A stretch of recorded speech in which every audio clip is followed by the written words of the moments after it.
Bisa lihat kita nggak bisa lihat dia. Jadi bisa saja ketika terjadi pembunuhan itu ada jin yang menyaksikan dan merekam kejadian itu. Kemudian jin itu yang merasuki tubuhnya dia. Tapi kenapa dia?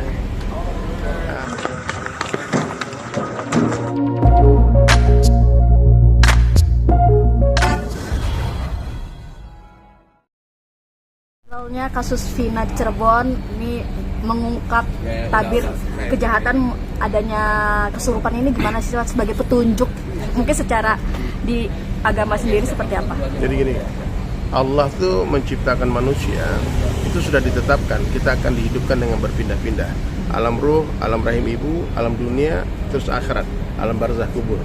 Jadi nggak mungkin orang dari kubur balik ke dunia, seperti nggak mungkin kita di dunia balik ke rahim ibu kita, nggak mungkin. Ya kalau ada orang bilang ruhnya orang masuk ke tubuh orang lu ngomong itu tipu.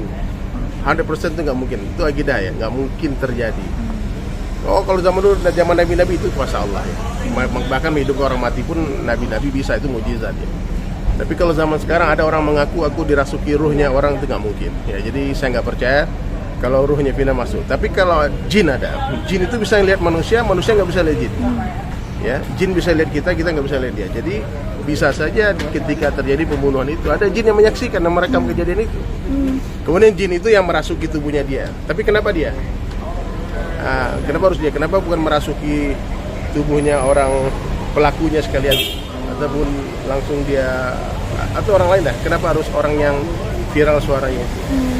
Jadi ada dua kemungkinan. Ini kemungkinan itu jin atau kemungkinan itu acting. Kemungkinan itu acting, skenario by design ya, bisa aja karena aku Nabi Ibrahim, bisa aja kan.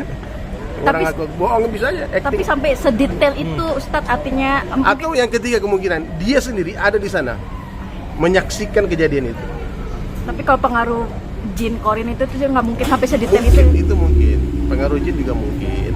Cuman kita hanya menduga-duga saja. Cuman kalau yang saya bantah sekarang ini ya, adanya ruhnya orang yang masuk ke tubuh orang dan bicara untuk menyelesaikan masalah-masalah itu. Dan mungkin kan bisa aja orang ngaku nanti, kemarin aku habis ngobrol sama Rasulullah loh. Di mana? Dia ngerasuk tubuh tetanggaku. Bisa aja kan? Kan berarti ruhnya Nabi Adam juga bisa merasuk ke tubuh kalian semua. Nggak bisa kan? Jadi orang yang sudah mati dia akan mempertanggungjawabkan perbuatannya di hadapan Allah. Dan kita berharap lah kasus dengan viralnya film ini banyak edukasi ya.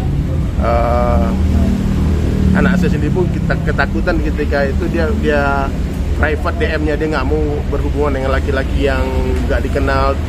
Karena kan aneh, banyak keanehan. Saya jadi kayak detektif itu ketika menonton kisah Vina ini.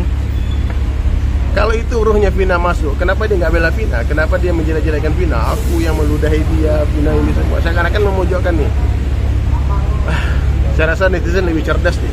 Tapi ada juga ini soal orang meninggal meminta juga untuk rambut palsunya dilepas, kawat gigi dilepas. Ini gimana Ustaz sampai sedetail itu meminta? Dia kan tahu, dia kan temanan kan tahu dia pakai behel, pakai ini semua. Apakah itu memang harus dilepas? Cuman aku pribadi ya, setelah aku bertanya sama banyak ulama, guru-guru kita, memang tidak ada ceritanya itu ruh yang merasuk tubuh orang meninggal.